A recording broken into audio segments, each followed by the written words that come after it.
Assalamualaikum adik-adik. Perkenalkan, nama kakak Yesi Arsita.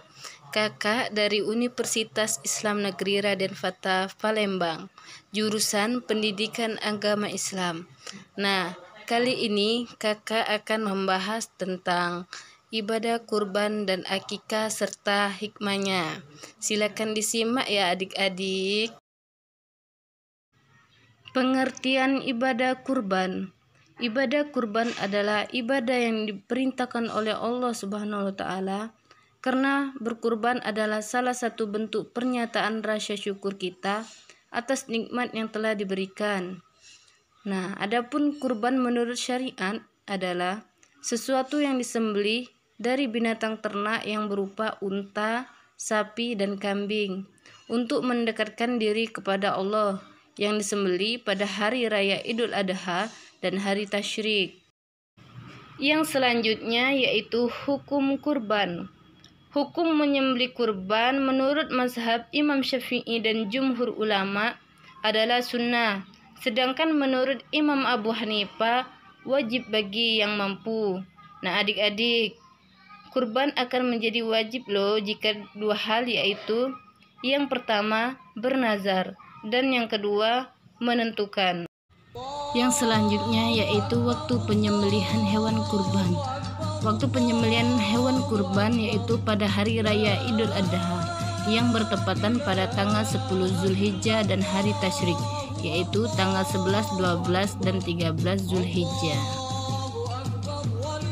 Nah adik-adik, yang selanjutnya waktu menyembelih hewan kurban itu diperkirakan setelah selesai sholat Idul Adha, dan waktu berakhirnya berkurban saat terbenamnya matahari di hari Tasyrik 13 Zulhijjah, karena sebaik-baik waktu menyembelih hewan kurban itu adalah setelah sholat Idul Adha dan khutbah di hari Idul Adha, seperti sabda Rasulullah SAW.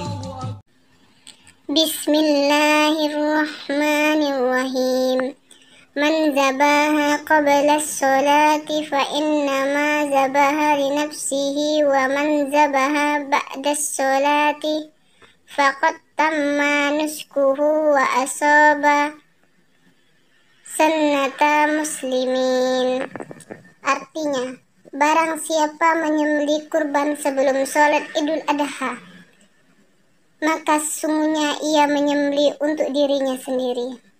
Dan barang siapa menyembelih kurban sesudah sholat Idul Adha dan dua khutbahnya, maka sesungguhnya ia telah menyempurnakan ibadah berkurban dan telah sesuai dengan sunnah ketentuan Islam.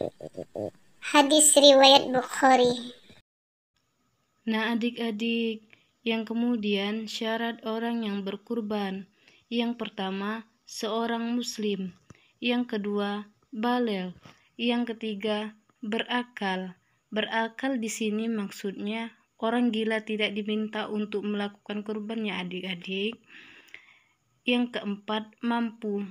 Mampu di sini adalah punya kelebihan dari makanan pokok, pakaian, dan tempat tinggal untuk dirinya di hari raya Idul Adha dan hari Tasyrik. Yang kelima, orang yang bermukim. Musafir tidaklah wajib untuk berkurban. Syarat ini dikenakan bagi yang menyatakan bahwa berkurban itu wajib. Nah adik-adik, yang selanjutnya macam-macam hewan yang dijadikan hewan kurban. Yang pertama itu ialah kambing. Yang kedua sapi. Nah, yang ketiga yaitu unta. Nah adik-adik, selanjutnya sifat binatang yang tidak boleh dijadikan kurban yaitu yang pertama bermata sebelah atau buta, yang kedua pincang, yang ketiga amat kurus karena penyakit, yang keempat berpenyakit yang parah. Nah adik-adik, yang selanjutnya yaitu kesunahan dalam menyembelih hewan kurban. Yang pertama dalam keadaan bersuci, yang kedua menghadap kiblat, dan yang ketiga hendaknya mulai awal bulan Zulhijjah tanggal 1 hingga saat menyembelih kurban agar tidak memotong atau mencabut rambut atau kukunya. Yang selanjutnya yaitu cara pembagian hewan kurban. Daging hewan kurban dibagi menjadi 3, yaitu yang pertama, 1/3 untuk dimakan oleh yang berkurban, 2, 1/3 disedekahkan, dan yang ketiga, 1/3 bagian dihadiahkan kepada orang lain. Yang selanjutnya yaitu hikmah kurban. Yang pertama, kebaikan dari setiap helai bulu hewan kurban. Yang kedua, berkurban adalah ciri keislaman seseorang. Yang ketiga, ibadah kurban adalah salah satu ibadah yang paling baik. Yang keempat, berkurban adalah yang paling utama. Yang kelima, berkurban adalah sebagian dari syiar agama Islam. Dan yang terakhir, keenam, mengenang ujian kecintaan dari Allah kepada Nabi Ibrahim. Nah, adik-adik, mungkin itu saja penjelasan dari kakak mengenai ibadah hewan kurban. Penjelasan selanjutnya akan dijelaskan oleh kakak Herlicia Agustina. Saya mengucapkan selamat Hari Raya Idul Adha. Minal aizin wal faizin. Mohon maaf lahir dan batin. Assalamualaikum warahmatullahi wabarakatuh. Baik, Kak Herlicia akan menjelaskan mengenai ibadah akikah. Yang pertama yaitu pengertian akikah. Akikah berasal dari kata akik, yang berarti rambut bayi yang baru lahir. Akikah diartikan sebagai pengadaan keselamatan lahirnya seorang bayi dengan menyembelih hewan sekurangnya seekor kambing, atau ungkapan rasa syukur yang dituangkan dalam kurban, sedekah, emas, perak, ataupun berupa makanan. Yang selanjutnya yaitu dasar hukum akikah. Hukum akikah adalah sunnah muakkad. Sekalipun orang tua dalam keadaan sulit, akikah dilakukan Rasulullah SAW dan sahabatnya. Seperti diketahui, kelahiran seorang bayi merupakan berita yang sangat menggembirakan bagi orang tua. Karena itu, sudah sepantasnya dirayakan dengan diselamati sebagai tanda syukur kepada Allah Subhanahu wa Ta'ala. Tetapi, kemiskinan dan kekayaan di antara umat Islam menjadikan akikah sulit dilaksanakan apabila hukumnya wajib bagi orang miskin. Dalam sebuah hadis yang berbunyi, kullu gulamin warinatun bi'aqiqatihi tuzbahu anhu yawma sadi wa yusamma fihi wa yuhlaku rasul, yang artinya setiap anak yang lahir tergadai akikahnya yang disembelih pada hari ke-7, dan pada hari itu ia diberi nama dan digunduli rambutnya. Yang selanjutnya yaitu ketentuan hewan akikah. Banyak ulama berpendapat bahwa semua hewan yang dijadikan hewan kurban, yaitu unta, sapi, kerbau, kambing, domba, dapat dijadikan hewan akikah. Syarat-syarat hewan yang sah atau yang bisa untuk dijadikan akikah yaitu yang pertama, tidak cacat, yang kedua, tidak berpenyakit, yang ketiga, cukup umur, yaitu kira-kira berumur 1 tahun, yang keempat, warna bulu sebaiknya memilih yang berwarna putih. Selanjutnya, yaitu pelaksanaan akikah. Ada 2 hadis yang menerangkan tentang jumlah binatang akikah yang disembelih untuk seorang anak.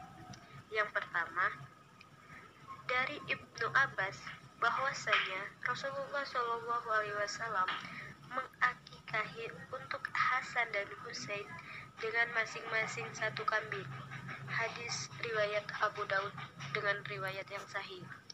Sedangkan hadis yang kedua, yaitu artinya telah berkata Rasulullah SAW, barang siapa di antara kamu yang ingin beribadat tentang anaknya, hendaklah dilakukannya. Untuk anak lelaki 2 ekor kambing yang sama umurnya, dan untuk anak perempuan 1 ekor kambing. Hadis riwayat Ahmad, Abu Daud, dan Nasai. Sunnah untuk mengakikahi dengan anak laki-laki dengan 2 ekor kambing hanya dilakukan untuk orang yang mampu melaksanakannya. Perbuatan-perbuatan yang baik dilakukan saat anak baru lahir. Yang pertama, mengazan dan mengiqomatkan. Yang kedua, memberi nama. Rasulullah Shallallahu Alaihi Wasallam menganjurkan bahwa orang tua harus memberi nama untuk anaknya yang baru lahir. Yang ketiga, mencukur rambutnya. Tata cara pembagian daging akikah. Yang pertama, disunahkan memasak daging sembelihan akikah dan tidak memberikannya dalam keadaan mentah. Yang kedua, disunahkan untuk memakan sebagian daging akikah serta menghadiahkan dan menyedekahkan masing-masing sebanyak 1/3 dari daging seperti hewan kurban. Hikmah dari menjalankan akikah itu sendiri. Yang pertama, mewujudkan rasa syukur kepada Allah Subhanahu wa Ta'ala atas karunia lahirnya seorang anak sebagai penerus dalam keluarganya. Yang kedua, sebagai momen untuk berbagi kepada sesama dan mempererat tali persaudaraan. Yang ketiga, sebagai bentuk rasa gembira dan membagikan kebahagiaan tersebut kepada orang lain. Penjelasan Kak Ica tentang ibadah akikah. Kak Ica dan Kak Yesi pamit undur diri. Wassalamualaikum warahmatullahi wabarakatuh.